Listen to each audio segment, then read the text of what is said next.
Angels. I've never believed in them. People say they send you signs. Feathers appear. I've always thought it was just coincidence. They say you can ask angels for help. Whether you believe in them or not, when you're desperate, you'll try anything. As a kid, I didn't know much about him. All I knew was that he'd gone mad. People get ill. No one can help anything that's beyond their control, and the mind's no different. I walked the rabbit trail many times with my dad. He spoke about his brother with a real sense of sadness. Uncle Phineas was easily hurt. Fragile was the word my dad used.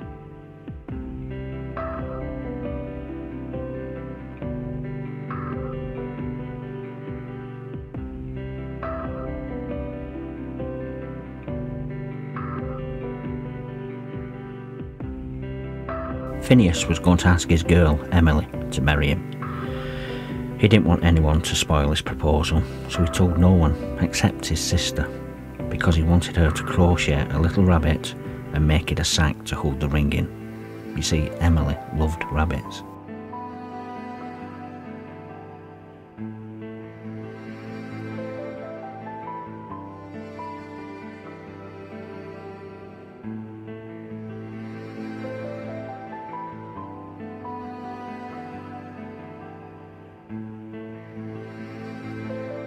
They hid the rabbit from the rest of the family so no one would find out.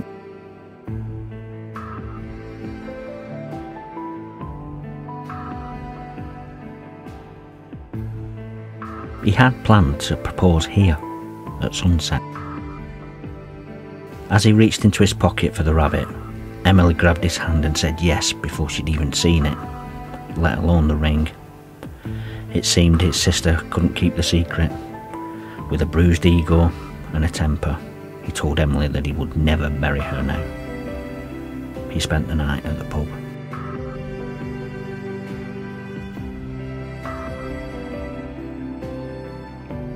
He was young and immature. He didn't mean it. Only Emily didn't know that. 2 days later, they found her, drowned.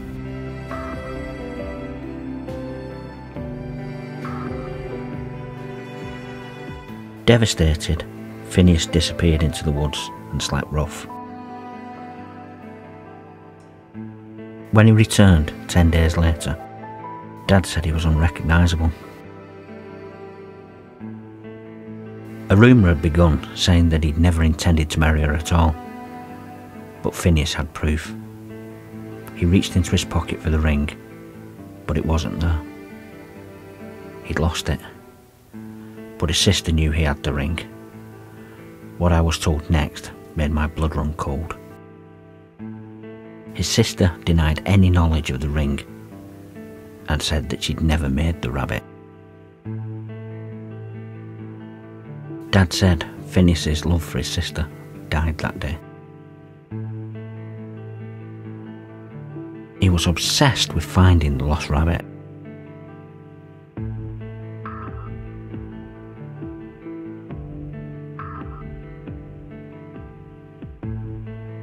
He became withdrawn, broken, and more fragile.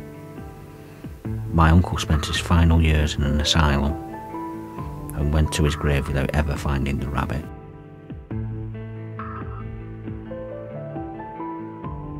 It had become known as the Rabbit Trail, a whole mile of woods and paths, ravaged by time. What are the chances of it surviving the forces of nature?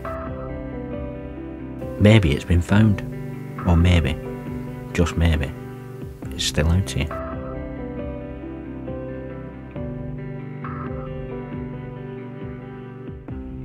People said it was searching for the rabbit that drove him mad. Some said it was the guilt.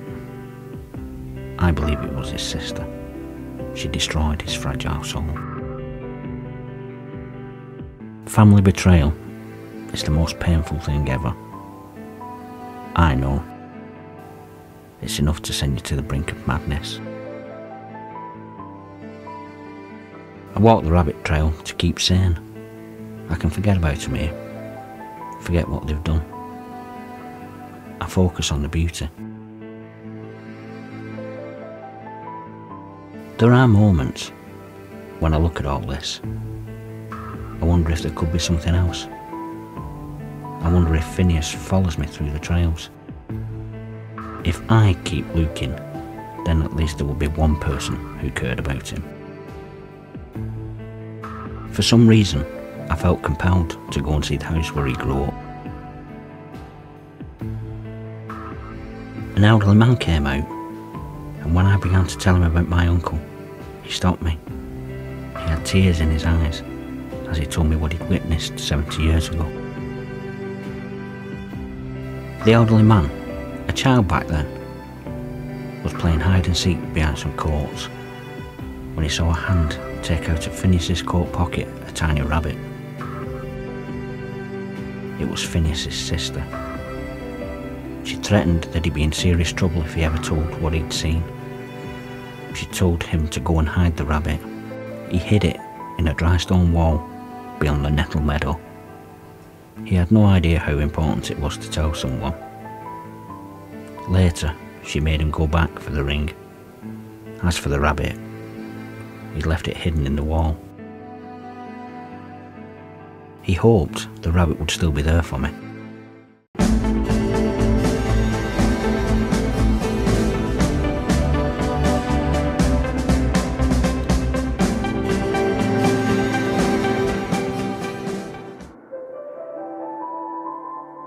The wall stretched for a long distance.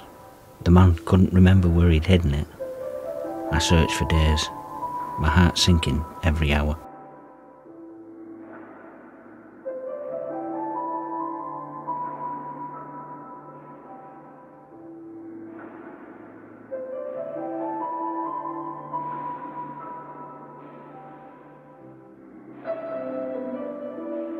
They say you can ask angels for help.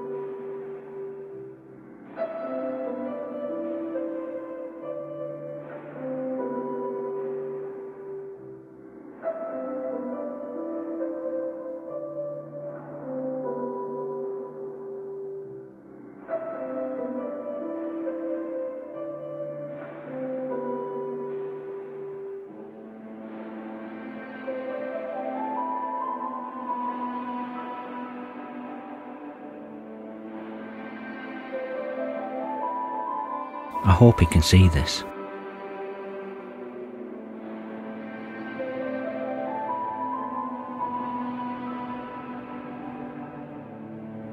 I hope it brings him some peace.